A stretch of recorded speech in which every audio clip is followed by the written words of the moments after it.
Nature Mantra BP sugar thyroid reversal Nature మంత్రతో సాధ్యం.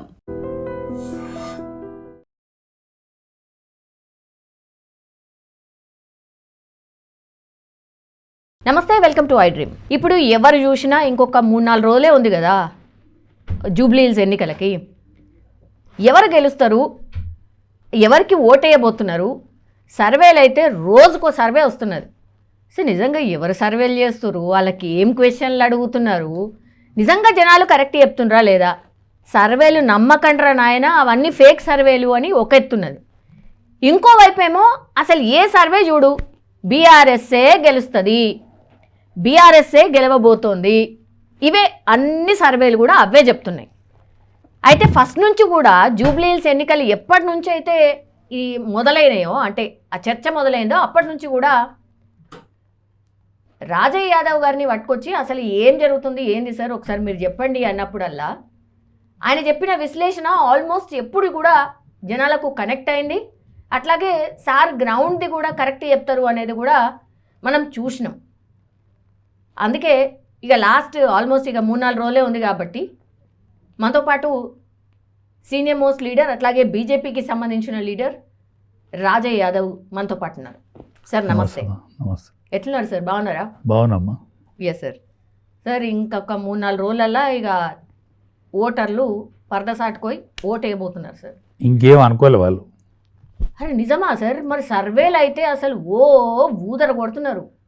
వీళ్ళు సర్వేలకు మనుషులు వాళ్ళ దగ్గరికి పోతారు కదా, అవు వాళ్ళు వీళ్ళని ఆటాడిస్తారు, వీళ్ళు వాళ్ళని ఆటాడిస్తామని అనుకుంటారు, కానీ వాళ్ళే వీళ్ళని ఆటాడిస్తారు.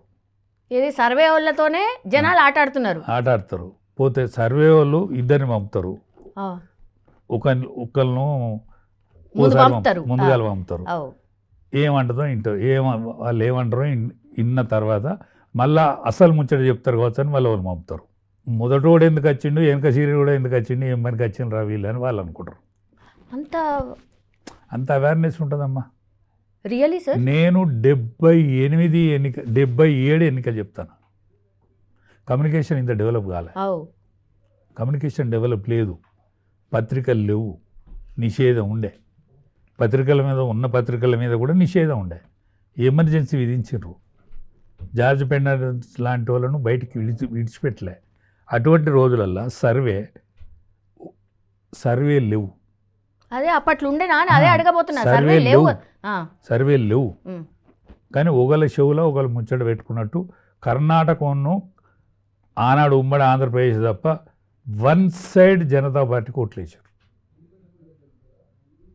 ఇందిరాగాంధీ ఓడిపోయింది, ఇందిరాగాంధీ చిన్న కొడుకు ఓడిపోయింది, వన్ సైడ్.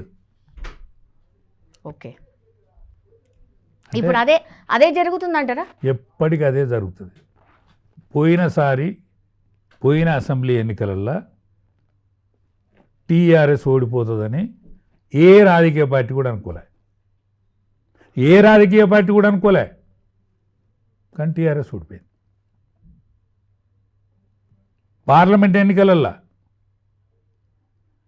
ఒక్క సీటు కూడా రాదని ఒక్కనే చెప్పిన, ఒక్క సీటు కూడా పార్లమెంట్ సీటు రాలే బీఆర్ఎస్కు ఒక్క సీటు కూడా రాలే. డిపాజిట్ సోకుతాయి అక్కడక్కడ. బీఆర్ఎస్ ఓడిపోతుందని నేను ఒక్కనే చెప్పిన, ఏ రాజకీయ పార్టీ కూడా చెప్పలే. బీఆర్ఎస్ ఓడిపోయింది.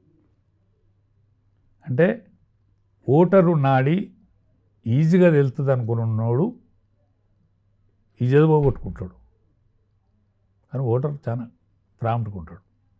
ఇప్పటి వరకు జూబ్లీ హిల్స్ ఎన్నికలల్లో ఓటరు ఇంకా డిసైడ్ కాలేదు. అంటే మొత్తం శాతం అయితే డిసైడ్ కాకుండా ఉండదు కదా సార్? ఉంటుంది, కొంత ఆడావిడి, ఎవని పార్టీ వాడు, ఎవని లొల్లి వాంది, మైకుల లొల్లి, డ్యాన్సుల లొల్లి, ఈ లొల్లి అంత ఉంటుంది. ఈ లొల్లి తర్వాత ఏదో అసలు ముచ్చట ఓ సైలెంట్ ఉంటుంది. 2 రోజులు ప్రచారానికి పోవద్దు అనుకుంటుంది, 2 రోజులలో డిసైడ్ అవుతుంది. ఇట్లా పైసలు తీసుకుంటారు అందరి, ఎవడిచ్చినా పైసలు తీసుకుంటారు, ఏ పార్టీ వాడు ఇచ్చినా పైసలు తీసుకుంటారు. అసలు పైసలు ఓటర్ దగ్గర చేరాయి, ఓటర్ దగ్గరికి చేరాయి చేరయ్యా? పైసలు నడవందరానే ఉంటాయి, కొద్దిగా గొప్ప చేరుతాయి, కొద్దిగా గొప్ప సరి అయిన. ఇప్పుడు మా వాళ్ళు పైసలు పంచరు, మా బీజేపీలు పైసలు పంచరు. ఈ సప్పుడు కూడా కాదు బాగా, ఓ 10 ఇంట్లో 15 ఇంట్లో ఒక్కొక్కనికి ఉంటుంది. ఓకే, ఆ 10 ఇంట్లే తిరుగుతాడు వాడు, పక్క ఏం జరుగుతుందో తెలియదు అని. ఆ 10 ఇంట్లు మాత్రం స్ట్రిక్ట్గా తిరుగుతాడు. అరే వీడు బీజేపీ ఆడున్నారా అని అనుకుంటారు. బీజేపీ కూడా ఆడ కూడా కనిపించకుండా తిరుగుతారు. మా పరిషత్తులు తిరుగుతారు, మా సంఘపులు తిరుగుతారు, మా పార్టీని కూడా బాధ్యత చెప్పినట్టు తిరుగుతారు. కానీ ఆడునుండరు తెలియదు. ఈ లొల్లి మాత్రం కాంగ్రెస్ పార్టీతో టీఆర్ఎస్ ఉంటుంది. మొత్తం అదే ఉంది కదా సార్, అదే కనిపిస్తోంది కూడా. రెండు పార్టీలే లొల్లి పార్టీలు ఉంటాయి. 2 పార్టీలలో పైసలు ఖర్చు అవుతాయి. 2 పార్టీలలో కూడా పైసలు ఉన్నోళ్ళే. మావాడు అసలితగా ఏం లేడు, 25,000 ఓట్లు పోయినసారి తెచ్చుకున్నాడు. పార్లమెంట్లో అబ్సల్యూట్ మెజార్టీ వచ్చింది బీజేపీకి. పార్లమెంట్లో కిషన్ రెడ్డి గారికి అబ్సల్యూట్ మెజార్టీ. ఆ కాన్ఫిడెన్స్ ఎందుకు లేదు, ఆ కాన్ఫిడెన్స్ ఎందుకు ఇవ్వలేకపోతున్నారు ఎన్నికల్లా అనేది ఒక చర్చ ఉంది సార్. కాన్ఫిడెన్స్ అంటే లొల్లి పెట్టాల, కాన్ఫిడెన్స్ అంటే మేమే గెలుస్తామని చెప్తలేరు మా వాళ్ళు, అంతే కదా. కేటీఆర్ చెప్పినట్టు కానీ ఇవాళ మా రేవంత్ రెడ్డి చెప్పినట్టు కానీ గట్టిగా ఒకళ్ళు తిట్టుకుంటలేరు. తిట్లల్లా వాళ్ళిద్దరితోనే ఎవరు పోటీ పడతలేడు. చూస్తున్నారా సార్, అసలు తిట్లల్లా వాళ్ళిద్దరితో పోటీ పడతలేరు. ఈ అయిపోయింది ఎవరికి, రేవంత్ రెడ్డికి. ఆయన దించేది లేదు కదా, ఆయనకు అయింది, ఆయన ఏం మాట్లాడినా చెల్తుంది. కానీ ఈ కేటీఆర్ ఎందుకు మాట్లాడుతున్నట్టు, ఈయన కాబోయే ముఖ్యమంత్రిని అనుకున్న తోడు ఎందుకు ఆ కళ్ళల్లా అందగాడే. మరి ఎదుటోడు దాడి చేస్తే ఏమనకుండా ఉంటే అది రాంగ్ పోదా సార్? అట్లా రాంగ్ అసలే పోదు, కానీ తిట్టినోడు ఈయనమవుతాడు. ఎప్పుడైనా పడ్డోడే గొప్పోడవుతాడు. ఇప్పుడు మా పూజకు అక్కెర్రాదు పువ్వు అంటాడు ఎవరు? కేటీఆర్. తారక రామారావు పూజకు అక్కెర్రాదు పువ్వు అంటాడు. 18 రాష్ట్రాలలో ఉన్నది, 3 సార్లు ప్రధానమంత్రి అయింది అదే పువ్వు. అది పూజకు అక్కెర్రాదంటాడు. ఇది ఎందుకు పనికి రాదంటాడు. టీఆర్ఎస్ ఇట్లా హలలో ఆట ఆడుతుందంటాడు. 10 మంది ఎమ్మెల్యేలని పార్టీ వాళ్ళు తొంగి చూసినట్టు ఒడిచిపోయింది వాళ్ళు, 10 మంది అయిపోయింది. నువ్వు రేపు సీటు దెబ్బ తాకిందనుకో, నీ పార్టీ ఎల్లుండి నుంచి ఉండదు. 14వ తారీఖు తర్వాత నీ పార్టీ సంగతి తెలుస్తుంది. ఆ పరిస్థితి ఉంటుందా సార్? ఒకే సీట్తో గంత డిఫరెన్స్ ఉంటుందా? ఒకే సీటును అంత ప్రెస్టేజ్ను సృష్టించకపోనుండే కేటీఆర్ అనేదాయనే అంత ప్రెస్టేజ్ను సృష్టించకపోనుండే. అప్పుడు ఓటమిని ఒప్పుకున్నట్టే అవుతుంది కదా. మరి కనీసం కాంపిటీషన్ కూడా ఇస్తలేడు అనే టాక్ రాదా, చర్చ రాదా? నోటికి వచ్చినట్టు తీడితే మంచిదా, మాటలు బారేసుకుంటే మంచిదా? ఒక ముఖ్యమంత్రిని పట్టుకొని ఏది పడితే కదా మాట్లాడచ్చునా? ఆయన మాట్లాడుతున్నాడు, ఈయన మాట్లాడుతున్నాడు కదా. ఈయన మాట్లాడతాడు, ఈయన ఎందుకంటే ఈయనది అయిపోయింది. ఇప్పుడు మళ్ళీ ముఖ్యమంత్రి అయితే ఆయన అయ్యేది లేదు. ఈయన ముఖ్యమంత్రి కావాలనుకుంటాడు కదా. కావాలనుకున్నవాడికి ఎన్ని ఓపికలు ఉండాలి, ప్రజలు మెచ్చే తీరుగా ప్రవర్తించాలి కదా. రేవంత్ రెడ్డి తప్పు మాట్లాడుతాడని అయితే నువ్వు ఎప్పుడైతే అనుకుంటానవో, ప్రజలు అనుకుంటానని అనుకుంటానవో, మరి కేటీఆర్ని వెంటనే లెక్క పెడతారు కదా. నిన్నగాక మొన్న ఓడించిన వీళ్ళ పార్టీని 10 మంది పార్టీలు చెల్లిపోయినలు, ఇంకా వీళ్ళకు సిగ్గత లేదు అనుకోరా? వాళ్ళు గంతగానే మాట్లాడడం కరెక్ట్ కాదు కదా. కేటీఆర్ నమ్రతగా మాట్లాడాలి. ఆయన వర్కింగ్ ప్రెసిడెంటు, కేసీఆర్ కుమారుడు, కేసీఆర్ తనయుడు, ఆయనే మామూలుడు కాదు. కేసీఆర్ తనయుడు కాబట్టి ఆయన మాటకు కానీ ఆయన ముచ్చటకు కానీ ఇవాళ ప్రచార మాధ్యమాలు కానీ లేకపోతే ప్రజలు కానీ చూస్తాన్లు వింటాన్లు. సార్ జనం ఫుల్ వస్తున్నారు సార్. జనం ఇవాళ మీటింగ్కైనా వస్తారు, ఎవరిని చిన్నపుచ్చారు జనం చాలా తెలియకాలి వాళ్ళు, ఎవరిని నారాజు కానీ. ఇప్పుడు సర్వేలు సార్, సరే 1, 2 అని అంటే మేనేజ్ చేసిర్రు, మ్యానిపులేట్ చేసిర్రు అనుకోవచ్చు. ఏ సర్వే వచ్చినా మొన్నటి 3-4 రోజుల నుంచి ఏ సర్వే వచ్చినా సరే బీఆర్ఎస్ఏ వస్తుంది, బీఆర్ఎస్ఏ గెలవబోతుంది. ఓ మార్జిన్ కాదు, మరీ కొన్ని సర్వేలు మార్జిన్ ఎక్కించినాయి, కానీ కొన్ని సర్వేలు మాత్రం కొంచెం అటు ఇటుగా ఉంది, మీరే బట్ బీఆర్ఎస్కే ఎడ్జ్ ఉంది అనేది ఇస్తున్నారు. నేనేమంటానంటే ఇప్పుడు మరీ ఎక్కువ ఇచ్చిన అయితే మీరు తప్పడతాను కదా, మీరు మరి అది ఇంపాసిబుల్ కదా సార్. ఇంపాసిబుల్ అయితే తప్పు పడతాను లేదా, కొంచెం ఎడ్జినైతే మెచ్చుకుంటాను, కొంచెం ఎడ్జితేనో మెచ్చుకుంటాను, మరీ ఎడ్జితే మెచ్చుకుంటలేరు. అంటే సర్వేలన్నీ గట్టున్నట్టే కదా. ఇంకా సర్వే వాళ్ళకు ఏమి తెలుసని ఎవ్వరు తెలుసని ఇంకా ఓటరే డిసైడ్ కాలే.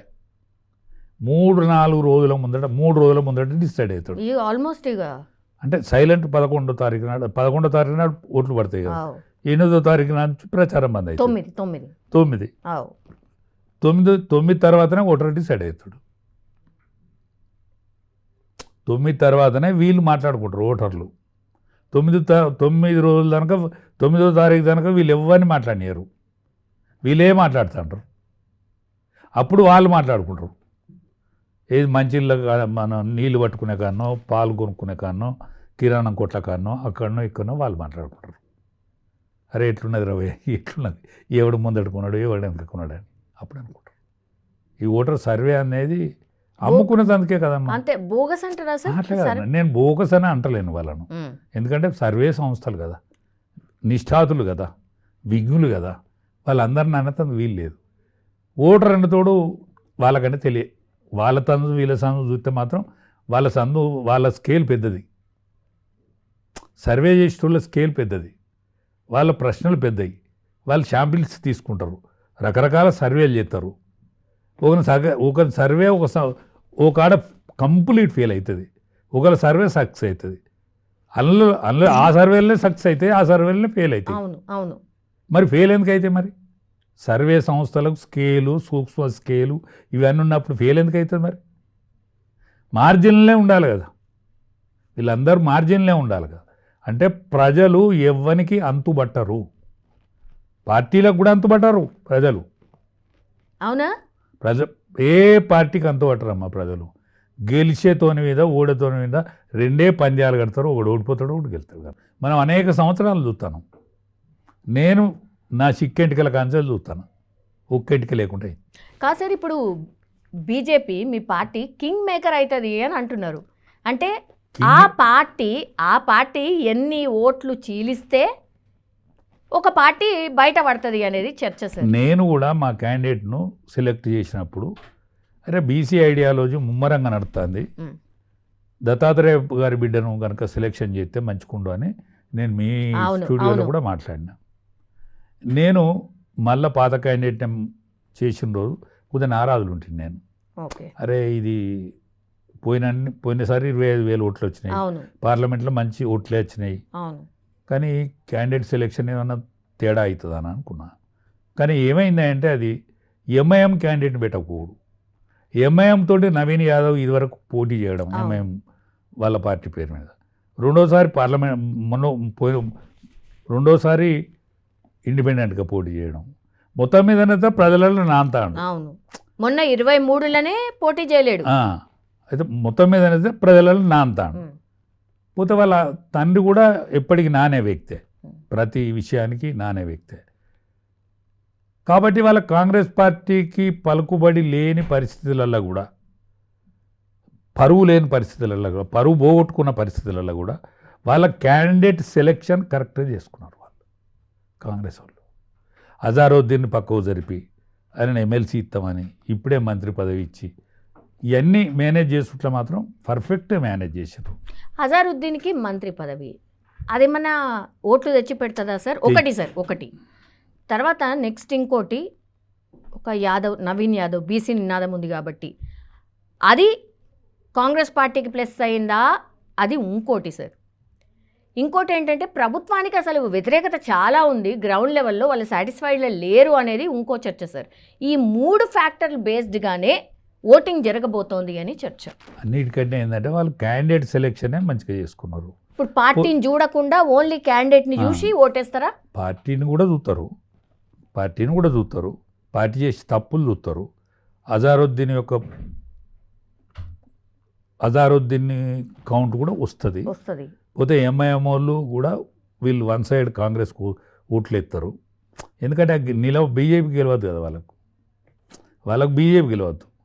కాబట్టి హిందూ ఓటు పోలరైజేషన్ బీజేపీ దిక్కు అవుతుంది, ముస్లిం ఓటు పోలరైజేషను కాంగ్రెస్ దిక్కు అవుతుంది, ఏ పోలరైజేషను వీళ్ళ దిక్కు అయితే లేదు. భర్త చచ్చిన సానుభూతి అయినా ఉండు కావచ్చు పాపం ఆమెకు, సునీతకు, మగంటి సునీతకు. కానీ అందులో నేను పెద్ద పిల్లం కొడుకు అని ఒక ఆయన వచ్చిండు, వచ్చి నేను మా తల్లి ఈ పలానా మేము పలానా అని ఆయన క్లెయిమ్ చేసిండు. ఆ క్లెయిమ్ చెల్లకపోవచ్చు, కానీ ప్రజాక్షేత్రం మాత్రం ఆ వార్త పోతుంది. పోయింది, కానీ గది ఓటర్ల మీద ఏం ప్రభావం చూపిస్తుంది సార్? ఓటు వేసేటప్పుడు ప్రతిదీ కౌంట్ చేస్తాడు, ఓడియాలి కదా. ఇప్పుడు బీఆర్ఎస్ను ఓడియాలంటే ప్రతిదీ కౌంట్ చేస్తాడు వాడు.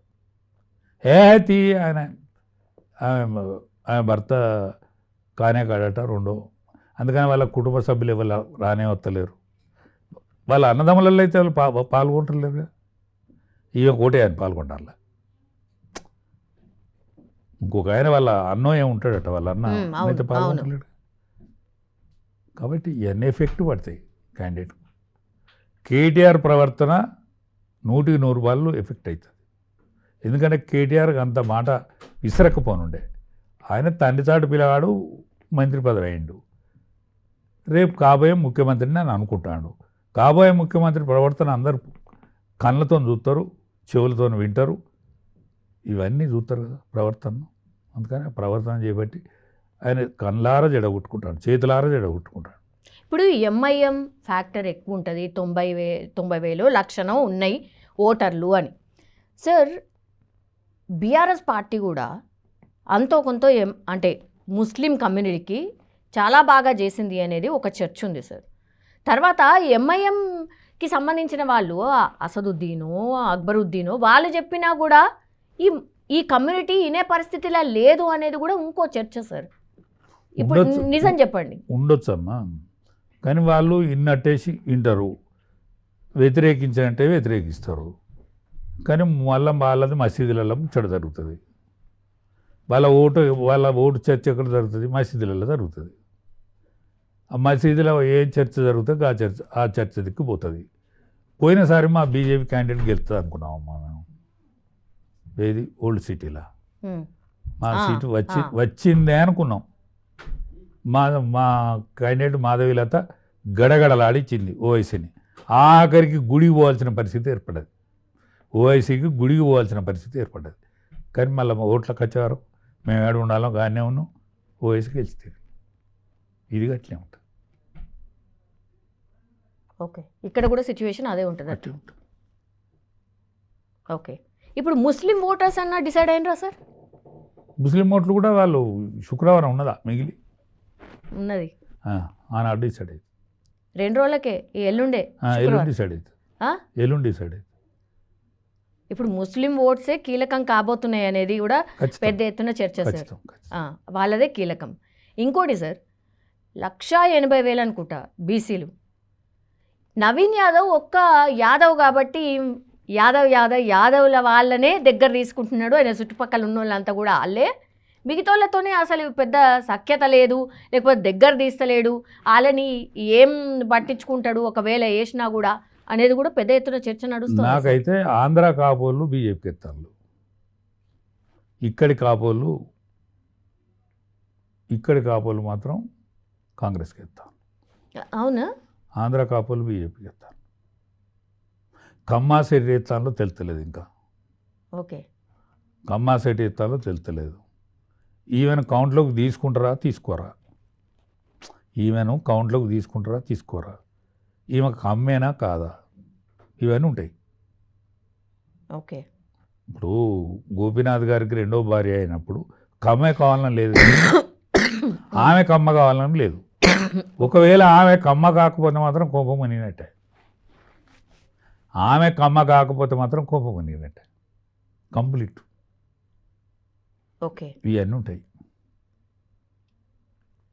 సార్. ఇప్పుడు ఓటర్ల మూడ్ ప్రకారం మీరన్నట్టుగా సరే సగం మంది డిసైడ్ అయినరు, సగం మంది డిసైడ్ కాలేదు అనుకుందాం సార్ ఒక మాట. ఏం ఆలోచించి ఓటేసే అవకాశం ఉంటుంది సార్ లాస్ట్లో? ఎవరికి వెళ్తాడు అనేది అనుకుంటారు. అంతే. అంటే ఒక ఇద్దరు ముగ్గురితోని మాట్లాడినప్పుడు ఏ పార్టీ చెప్తున్నారో ఆ పార్టీకి గెలిచే పార్టీకి వేస్తే అయిపోతుంది కదా అని. గెలిచే పార్టీకి వేస్తారు. అంతేనా?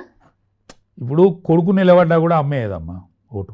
ఒకవేళ గెలిచే అవకాశం గెలిచే లేదంటే, అవకాశం లేకపోతే వీడు ఏతలో నిలబడ్డాడు కానీ ఇక వీడు గెలవడు కాకపోదు, నా ఓటు అయితే కొనుక్కోవద్దు అనుకుంటా.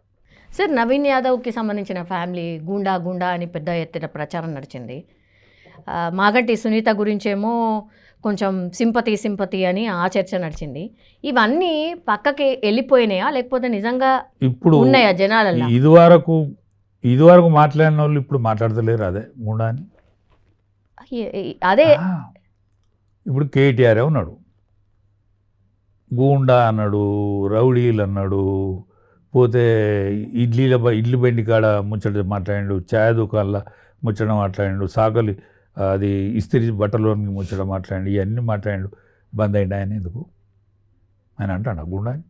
ఎందుకంటే లేడు సార్, ఆయనకు తెలిసి వచ్చింది గూండా అంటే మంది పట్టించుకుంటలేరు వాళ్ళు ఉల్టా అవుతారని ఆయనకు తెలిసి వచ్చింది.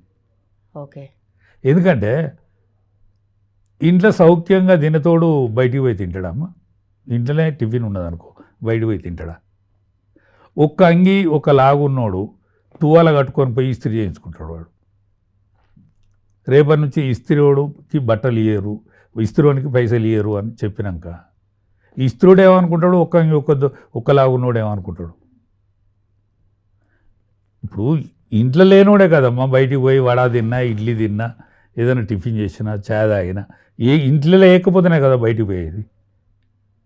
అయితే వాళ్ళు ఎగబెట్టుతోళ్ళకి ఛాయ్ పోతారమ్మా, ఎగబెట్టుతోనికి ఇడ్లీ ఇస్తారా, ఎగబెట్టుతోనికి వడాలు ఇస్తారా?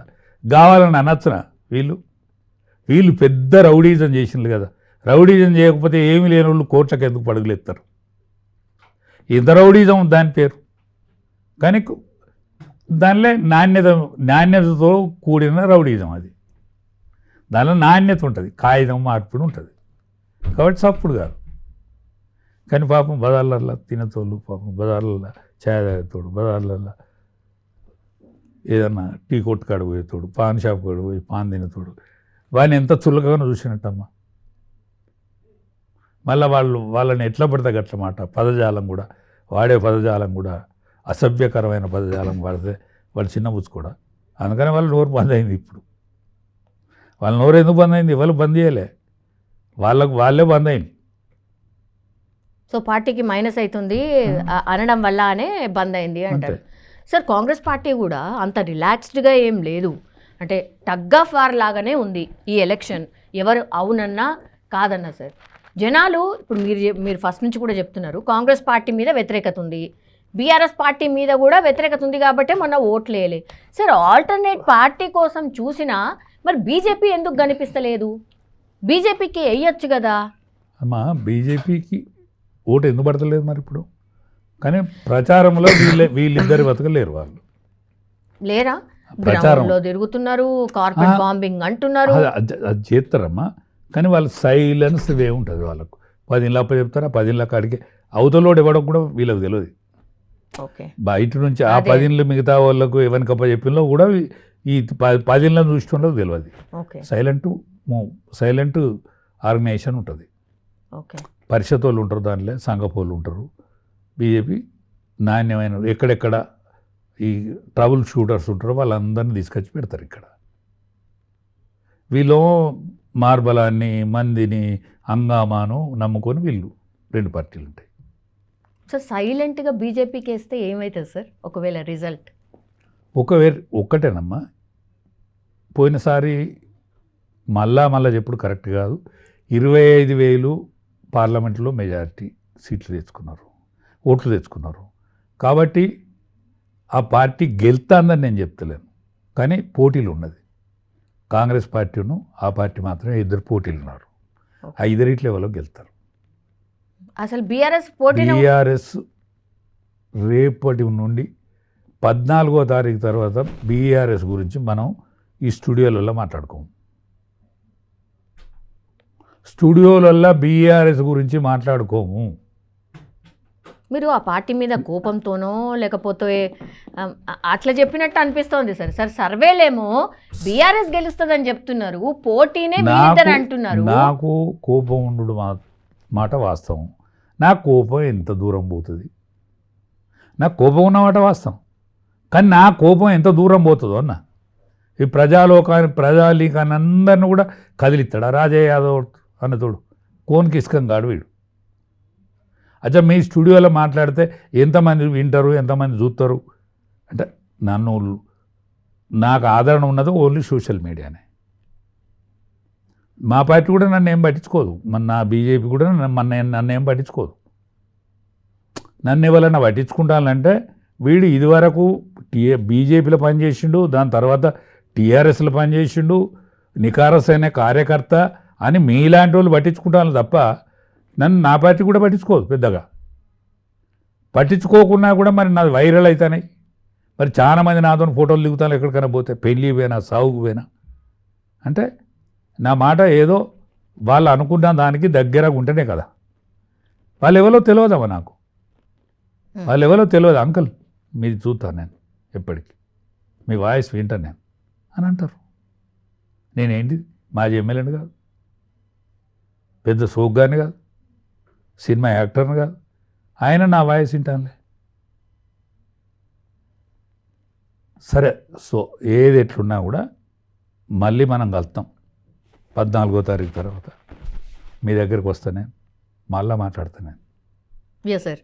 లాస్ట్లీ సార్, ఒకవేళ ఏ పార్టీ గెలిచినా ఎంత మార్జిన్తో గెలుస్తుంది ఒకటి, ఏ పార్టీ ఓడిపోతుందో ఆ నెక్స్ట్ డే నుంచి వాళ్ళ పరిస్థితి ఏముంటుంది? ఒకటే అమ్మా, ఏ పార్టీ గెలిచినా కంఫర్టబుల్ మెజార్టీతోనే గెలుస్తారు.